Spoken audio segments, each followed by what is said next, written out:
అందరికీ నమస్కారం. అక్కినేని నాగేశ్వరరావు గారి గురించి మాట్లాడడం అంటే నేను చాలా ఒక పెద్ద పుస్తకాన్ని రాయొచ్చు. మా ఇద్దరికి ఉన్నటువంటి బంధం, అనుబంధం. తిరుపతిలో చదువుకునేటప్పుడు నేను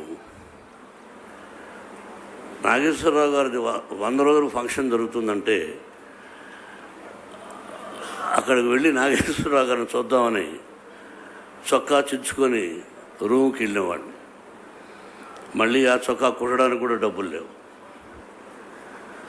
అటువంటి అక్కినేని నాగేశ్వరరావు గారితో సినిమా పరిశ్రమలో అసిస్టెంట్ డైరెక్టర్గా చేసే అవకాశం నాగేశ్వరరావు గారు, ఎస్వి రంగారావు గారు వాళ్ళు పనిచేసినటువంటి మరపురాని మనిషి సినిమాకు నేను అసోసియేట్గా పనిచేశాను. ఆ తర్వాత అక్కినేని నాగేశ్వరరావు గారి సినిమాల్లో ఎన్నో సినిమాలు సొంత బ్యానర్లో అన్నపూర్ణ పిక్చర్స్లో నేను యాక్ట్ చేశాను. ఇది భగవంతుని ఆశీర్వచనం. అన్నపూర్ణమ్మ గారు, నాగేశ్వరరావు గారు ఆయన ఓన్ బ్యానర్లో షూటింగ్ జరుగుతుండగా పక్కనే కూర్చున్నారు ఫస్ట్ ఫ్లోర్లో.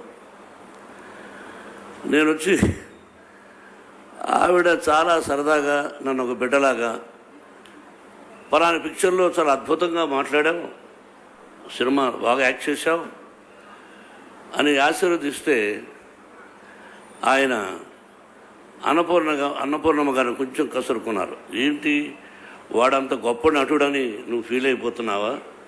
వాడికి ముందుగానే పొగరు, ఎందుకు వాడి గురించి అలా పొగుడుతున్నావు అన్నారు. అంతటితో అయిపోయింది. నెక్స్ట్ డే వచ్చినప్పుడు నాగేశ్వరరావు గారు నాకంటే ముందు ఫ్లోర్ ముందు కూర్చున్నారు. నేను లేటుగా వచ్చాను. నమస్కారం సార్ నాను. ఏంటి అలా ఉన్నామన్నారు. ఏమీ లేదు సార్, నాకు ఒక కోరిక ఉంది. దాసనారాయణ గారు లోపల ఉన్నారు, మీరేమో బయట ఉన్నారు. ప్రతిసారి మీరు వస్తే నేను లేచి నిలబడాలనా, నేను వస్తే మీరు లేచి నిలబడాలని కోరుకుంటాను సార్ అన్నాను. అమ్మ లంబడి కొడక, నువ్వు ఇంత కోరిక అన్నాడు. అయిపోయాడు.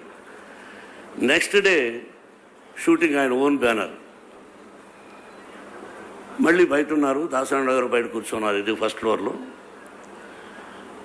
నేను వెళ్ళాను మేకప్ వేసుకొని. ఇద్దరూ లేచి నిలబడ్డారు. ఇదేంటి సార్ ఇద్దరు లేచి నిలబడ్డారు? లేదు, నీ కోరిక కదా, మీ ఇద్దరం లేచి నిలబడ్డారు అని అన్నారు. అంటే ఆ విధంగా చమత్కారాలు నాగేశ్వరరావు గారితో ఎన్నో